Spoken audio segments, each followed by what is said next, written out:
Amém? Dando continuidade aqui, né, a importância do presbitério. A unção presbiterial é essencial porque cada unção tem um significado crucial no desenvolvimento eclesiástico, levando sempre em consideração a fé, a bondade, a temperança, a benignidade, a perseverança, a piedade, a santidade com amor de cada obreiro, inclusive do presbítero. Apesar do nome presbítero não aparecer em Efésios 4:11, são eles que compõem o ministério do colegiado eclesiástico. São eles que compõem, né, o ministério do colegiado eclesiástico. Cooperador, diácono, diaconato, presbitério, evangelista, pastores, doutores e mestres. Né? Mestres e doutores. Né? Concluímos que os presbíteros exercem tantos cargos eclesiásticos que eles representam todo o ministério de colegiado, de obreiro. Colegiado de obreiros, não é de ministro. Não. Alguns cargos só era perfeito com o derramamento do óleo. Observamos que depois do presbitério, aí já é a obra ministerial. Do presbítero, que é obreiro, ele passa a ser ministro. A última unção de obreiro é o presbitério. Depois da unção de presbítero, aí ele já vai ser atualmente um ministro. Já passa a ser evangelista e pastor. Tá bom? Ou então missionário e pastor. Tanto faz evangelista como missionário. A consagração é a mesma. Tá bom? De missionário ou evangelista. O último tópico do obreiro é o presbitério. Passando assim do presbitério, vem para ministro. Concluímos que o presbitério existia tantos colegiados, né? Isso aqui nós já especificamos, né? Alguns cargos só era perfeito com o derramamento do óleo, através das mãos dos presbíteros. Algumas doenças só eram curadas através do aval dos presbíteros. Ou seja, se alguém pecasse contra o ministério, somente o presbítero poderia orar para Deus perdoá-lo e restituir a comunhão. Está em Tiago 5, verso 13 ao 15. E é por isso que muitos entendem que os apóstolos, quando ficaram idosos, receberam o título de presbíteros. Eles eram os presbíteros maiores que tinham o sumo poder ministerial. Neste caso, eles eram maiores obreiros da igreja na terra. Os presbíteros que substituíram os apóstolos eram especiais e tinham o conhecimento relacionado a todo o ministério eclesiástico. Portanto, os presbíteros eram os maiores, pois tinham idade e maturidade para tomar decisões universais. Portanto, os pastores e as demais lideranças religiosas eram submissos aos presbíteros. Se os presbíteros de hoje conhecessem o verdadeiro significado da palavra presbítero, presta atenção aqui, assumiria posições mais elevadas diante dos anjos e passaria a realizar obras bem maiores que a de qualquer outro cargo ministerial. É com os presbíteros que este colegiado unificado é tudo que é ligado na terra, é também ligado no céu. Mas esta questão já foi ligada e determinada. Né? Os apóstolos, que eram ministros, eram missionários, com o passar do tempo, né, que foram ficando idosos, com idade, por isso que Pedro escreveu, eu também sou um presbítero. Eles eram chamados de presbítero, porque a palavra presbítero significa alguém já avançado em idade, alguém já idoso, alguém maduro. Né? Hoje as pessoas, quando vão ficando idosas, eles vão jubilando, né? Vão jubilando de igrejas, vão jubilando da obra, né? Eles vão jubilando da igreja. Mas os apóstolos, eles foram apóstolos, né? Foram pastores, pastorearam, e quando a idade deles ficou a idade mais madura, foram reconhecidos como presbíteros, né? Presbitério, né? Um ancião. A palavra ancião é a palavra presbítero, né? João foi exilado na ilha de Patmos, era um ancião, né? E João foi conhecido também como presbítero também, Pedro como presbítero também, né? Observamos que essa é a definição da palavra presbítero, né? E logo após nós vamos passar para a palavra missionário, ou seja, apóstolo. Um apóstolo é o mesmo que missionário, né? Um apóstolo é alguém que é a mesma coisa que missionário. Mas eu quero falar um pouco sobre o equilíbrio do obreiro, não só para o presbítero, mas para todos os obreiros também. Nós falamos sobre o presbitério, espero que você tenha entendido e goste. Se você não entendeu, você pode pedir outro vídeo, nós estaremos gravando outro vídeo especificando mais. Mas eu quero falar um pouco hoje sobre o obreiro. O equilíbrio do obreiro. O obreiro deve, a todo custo, ter um comportamento equilibrado. Ele deve saber identificar o momento de descontração e o momento de assumir a postura séria para as atividades. E ao descontrair, deve evitar brincadeiras extravagantes, piadas afora do tempo ou com temas duvidosos, tá? Com mentiras, com o Espírito Santo ou com algum personagem bíblico. O obreiro deve se lembrar que na multidão de palavras não falta pecado, mas o que refreia os lábios é prudente. Vamos ver o que foi que Salomão deixou escrito em Provérbios acerca disso, né? Vamos ler alguns textos aqui em Provérbios para ver o que foi que o salmista, que o sábio Salomão deixou escrito. Estarei lendo primeiro Provérbio 26, você pode acompanhar com a sua Bíblia aí, né, se você tem Bíblia, amém? Provérbio 26, no verso 18 e 19, está escrito assim, né? Como o louco que lança de si faísca, flechas de mortandades, assim é o homem que engana o seu próximo e diz, fiz isso por brincadeira, né? Tá vendo? Como um louco, a Bíblia classifica como um louco, né? Que lança de si a faísca, né? Flechas de mortandade, assim é o homem que engana o seu próximo e diz, fiz isso por brincadeira, né? Mas em Provérbios ainda vai mais além, em Provérbios capítulo 10, né? Observe que Salomão escreveu muitas coisas também para o obreiro, também servindo para o obreiro. Provérbios capítulo 10, verso 19, Salomão falou assim, na multidão de palavras não falta transgressão, mas o que modera os seus lábios é prudente, né? Prontidão. Nós falamos sobre o equilíbrio, um obreiro tem que ser equilibrado, né? Tem que ser equilibrado, tem que ser calmo, tem que ser manso. Tem muitos pastores aí no dia de hoje que só Jesus na causa, né? Que Deus tenha misericórdia e modere o temperamento deles, de alguns aí, né? Mas o obreiro ele tem que ser manso. Você conhece quando é um bom obreiro, ele é manso, ele é humilde, ele é submisso à liderança, né? Submisso ao dirigente. Mesmo que você seja um pastor dentro da igreja, mas se tem um diácono que é o dirigente da igreja e você não está dirigindo a igreja, você tem que ser submisso a ele, porque ele foi colocado lá por alguém, né? Ali está a autoridade nas mãos dele, você tem que ser submisso a ele. Ah, mas eu sou ministro, ele é obreiro. Não, você tem que ser submisso a ele, porque ali ele foi colocado por algum pastor, por alguém, colocou ele ali, que ele foi empossado por alguém. E você ali, como congrega ali, você deve respeito à sua autoridade. Ele é uma autoridade, tá? Prontidão. Em qualquer atividade da igreja, o obreiro pode ser comparado ao soldado que está em combate. Por isso ele precisa estar sempre em prontidão para atuar em qualquer frente, seja para trazer à igreja, né? Seja para trazer à igreja uma saudação da palavra de Deus, tirar 2 ou 3 hinos, louvores, fazer a abertura do culto, iniciar a escola bíblica dominical e etc. Nenhuma atividade deve deixar de ser realizada por falta de obreiros. É necessário o obreiro estar preparado. Agora uma pergunta para você. Em nossas congregações hoje, nós temos obreiros preparados para isso? Eu vejo em alguns lugares o obreiro que você pede para ele ler uma leitura de abertura inicial do culto e ele fica debulhando a Bíblia de um canto para outro, de um canto para outro, sem encontrar uma palavra para ler. Pede um obreiro para fazer a abertura de um culto e ele fica sem saber como iniciar, né?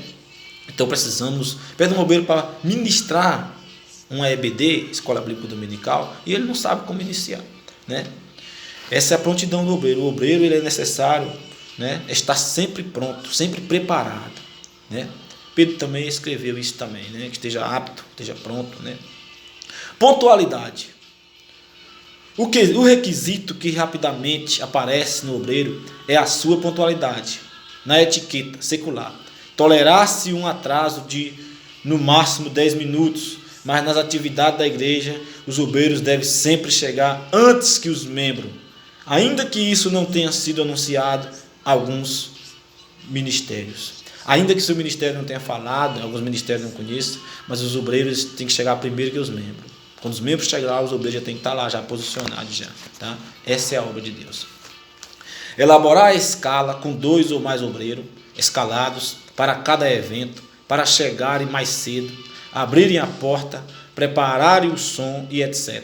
Porém, o restante que não estão escalados deve, no entanto, chegar no horário marcado, ou para a oração ou para o início do culto. A pontualidade é um ponto fraco no movimento pentecostal. A maioria das igrejas pentecostais sofre com atraso, geralmente no início, os cultos, o total presente na igreja é sempre abaixo dos 50% do total dos membros. Uma forma de combater isso é o ministério trabalhar a questão da pontualidade, iniciando os cultos no horário previsto e terminando também na hora determinada. E os obreiros dando exemplo de pontualidade para o restante do povo de Deus. Ou seja, se nós queremos uma igreja que cresça, que avança, o exemplo tem que surgir de nós. Temos que chegar no horário certo, temos que iniciar o culto no horário certo, tenha quem tiver, temos que ter uma palavra sim, sim, não, não. Temos que ter pontualidade, né? Se queremos ganhar alma, nós temos que ter uma igreja unida para poder sairmos para fora. Aí nós vamos ter o testemunho para ganhar almas, né? Outra palavra importante na vida do obreiro é o amor. Eu quero citar aqui um pouco sobre o amor, que hoje muitos não têm. O amor ao próximo, o amor um pelo outro, o amor pelas almas. O obreiro ele tem grande amor pelas almas. Quando eu falo obreiro, né, trabalhar na obra, eu estou falando sobre pastores, evangelistas, né, presbíteros, diáconos, porteiros, né, auxiliares ou cooperador, como você chama no seu ministério, né? Amor. O obreiro não deve esquecer nunca do amor, tanto para com Deus como para com os irmãos.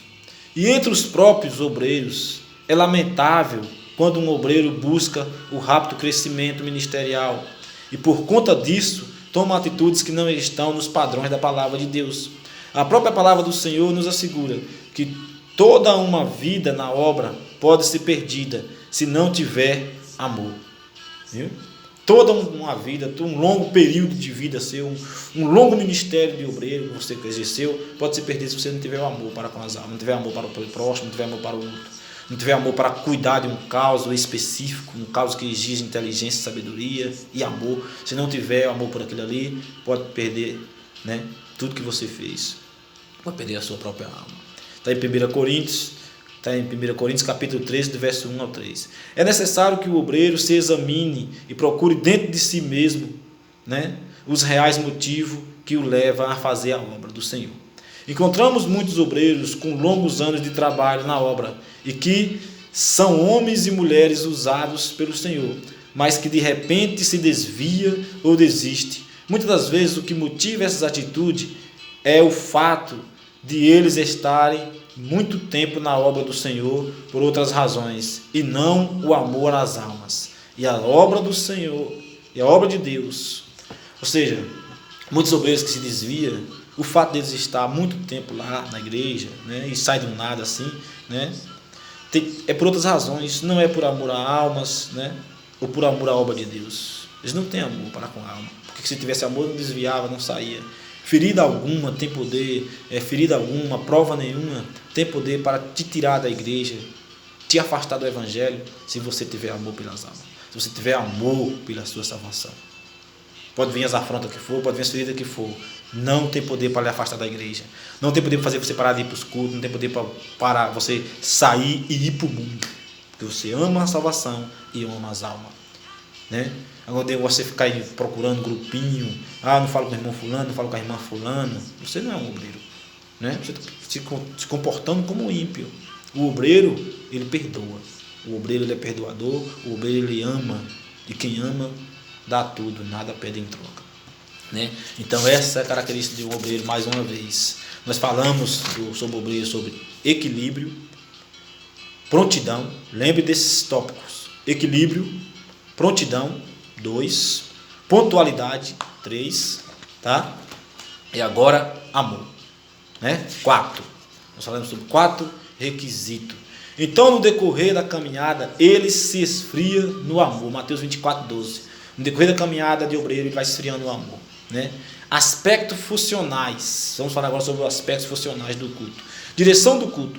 Essa função normalmente é desempenhada pelo pastor da igreja. A direção do culto está nas mãos do pastor. É ele que inicia culto, é ele que passa quem vai pregar, quem não vai, né? É o pastor que faz a abertura do trabalho.